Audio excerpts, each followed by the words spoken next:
They have deeper meanings, that these are things that you don't want to allow into your mental being, your spiritual being, even your physical being, because these are the things that are going to cause you to not move in a direction of being kadosh, dedicated to a relationship with Yahweh Elohim. Now, we don't eat the pulled pork sandwich. Physically, I've said I am going to follow this dietary law topically because I want to discipline myself to have a relationship with my Elohim. But I have to understand that there's stuff below the surface as well.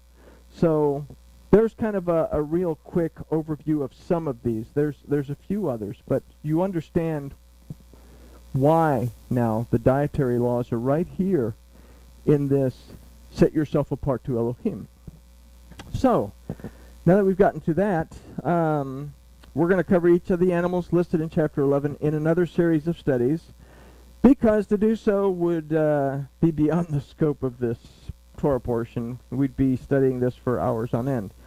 The main point to keep in mind from these dietary laws is that we must be aware of both the positive and the negative sides of everything that we do or say, or what we take into our minds and what we relate back by and through our thoughts, words, and actions.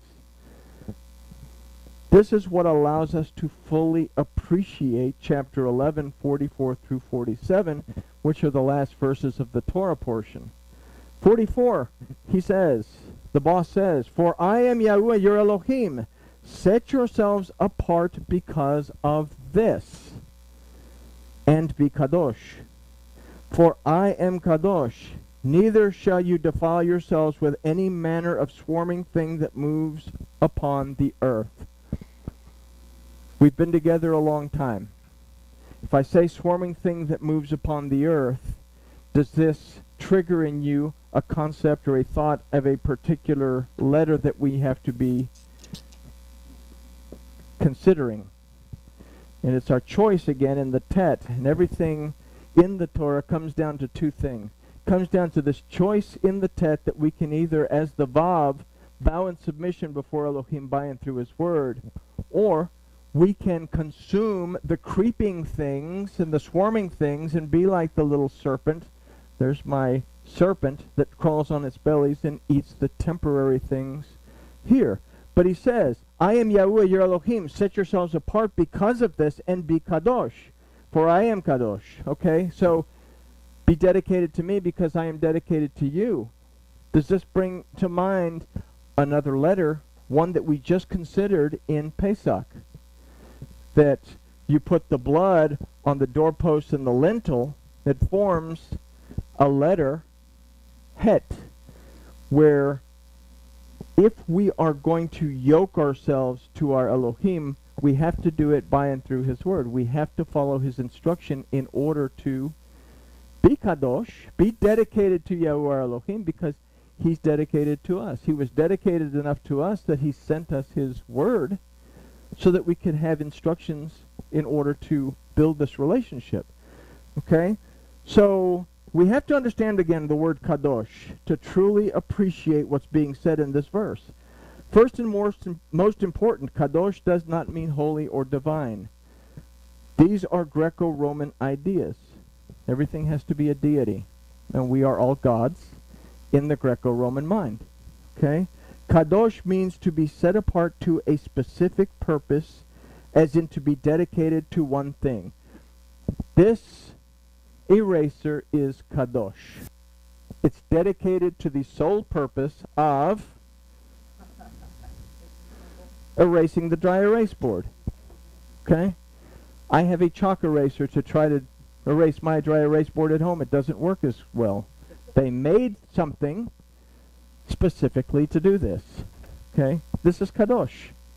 I'm created for a specific purpose. The specific purpose of the Adam was to build a relationship with Yahweh Elohim and to live in harmony with Elohim in basically the provision that Elohim had given him. So Kodesh means to be set apart to a specific purpose and to be dedicated to one thing. The word for sanctify yourselves, which in the verse has been corrected to say, set yourselves apart, is hite kadoshetem, that we must first be willing to totally dedicate every aspect of our existence to Yahuwah Elohim for the single reason that he is Yahuwah, our Elohim. He says, set yourselves apart to me simply because I am Yahuwah, your Elohim. Okay? And that takes us back to this question. It's more than simply saying, I believe that Yahuwah Elohim exists. Am I conscious and aware of his presence with me at every moment of my life? When I'm driving down the road in the car, am I aware that Elohim is in the car with me? Am I aware that Elohim is in the room? And he's probably shaking his head saying, no, you're getting it wrong, but keep going, you're okay. Okay? Am I conscious of the presence of Yahuwah Elohim? So, it's because of this expressed desire that we are to be as dedicated to him as he is dedicated to us. Be kadosh, for I am kadosh. Be dedicated to me, because I am dedicated to you. We then revert to a statement that appears to be out of place in the theme of this verse. Neither shall you defile yourselves with any manner of swarming thing that moves upon the earth. So if we are aware of the language of Yahuwah Elohim, then the letters of that language, we can consider this verse to be a reference to making the right choice in the letter Tet. Do I submit myself to Yahuwah my Elohim by and through his word? Or do I allow myself to be sidetracked by the enticements of Mastema, the Satan? Okay? To either seek a relationship with Yahuwah Elohim or to reject it, and to know the difference. So we often reject Elohim because, as Yahusha put it, we worship what we don't know. Okay? Remember, he's talking to the Samaritan woman. Again, the Samaritan woman, they worshipped a different way. He said, our father Jacob put this well here, and he drank from it, and his sons drank from it, and his cattle drank from it. Okay, the Samaritans were people that had mixed other ideas of worship into their worship of Elohim. Yaakov, Jacob, means to supplant. So we drink from a well of water that one thing was supplanted with another thing, and we give it to our sons. Beneh comes from the root bana, that means to restore and to establish. So now we worship what we don't know, when restoration depends on something that has supplanted one thing over another. Why do you believe what you believe?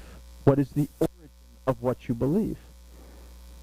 We have to be able to take the time to pray and take the time to study. Okay? So, verse 45.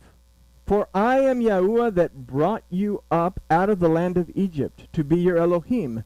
You shall therefore be kadosh, for I am kadosh.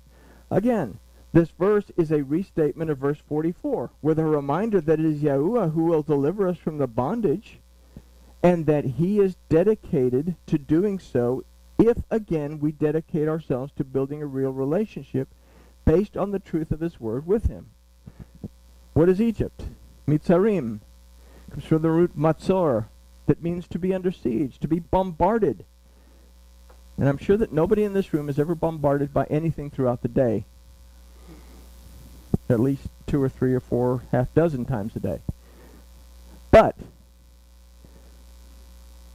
if I have a relationship with my Elohim, and I know that Yahuwah is my Elohim, that in every aspect of my life, at every moment of my life, I have a mighty force that has the authority to pull me out of the things that I get myself into, and I dedicate myself to building a relationship with this,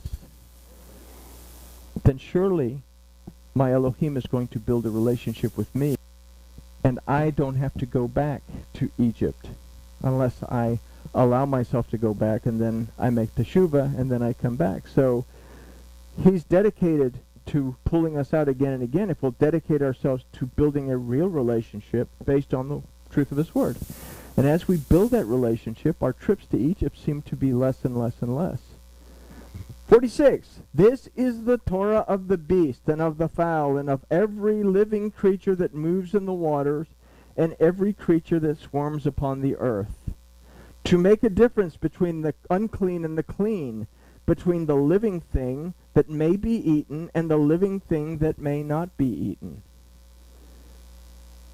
These last two verses refer back to the aforementioned dietary laws, which we considered represent psychological, spiritual, and social values.